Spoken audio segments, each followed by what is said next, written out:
Okay, so some of you will have heard of the elevator pitch. The idea is that you've just stepped into an elevator with someone who can give you a break. This is your big chance to make an impression, but you've got to do it before the elevator doors open and your big break walks out. The elevator pitch is a business concept, but it's also perfect for job hunting.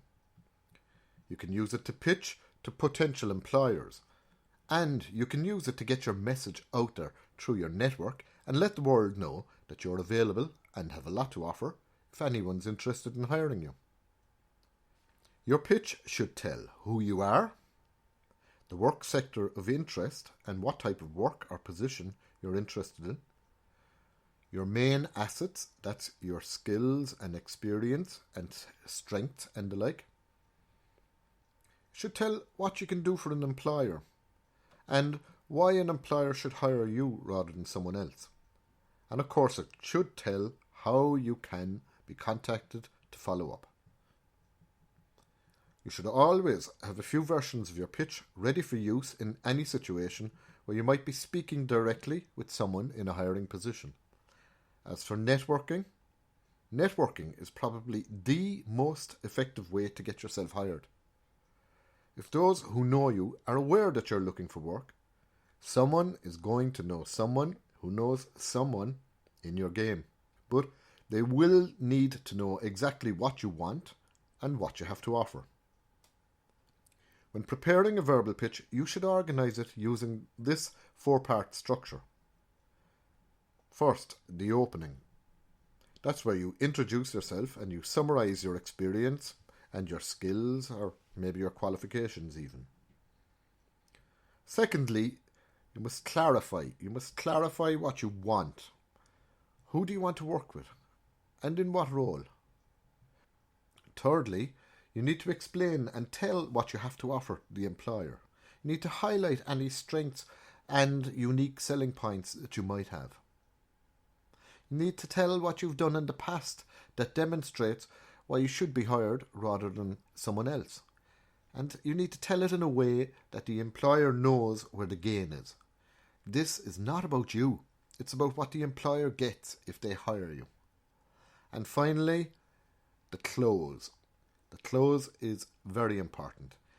Ensure that you ask for a follow-up meeting to discuss a possible job. Give your contact details and ask for theirs. Don't rely on them to contact you.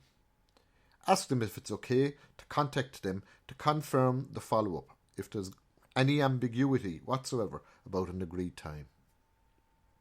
Your verbal pitch should always sound natural and conversational. Any occasion where you're meeting people is an opportunity to pitch yourself. And you might be familiar with the expression 6 degrees of separation. Growing your network and letting them know exactly what you want and what you can offer is eventually going to get you results. With this in mind, it's a good idea to also prepare a casual social pitch.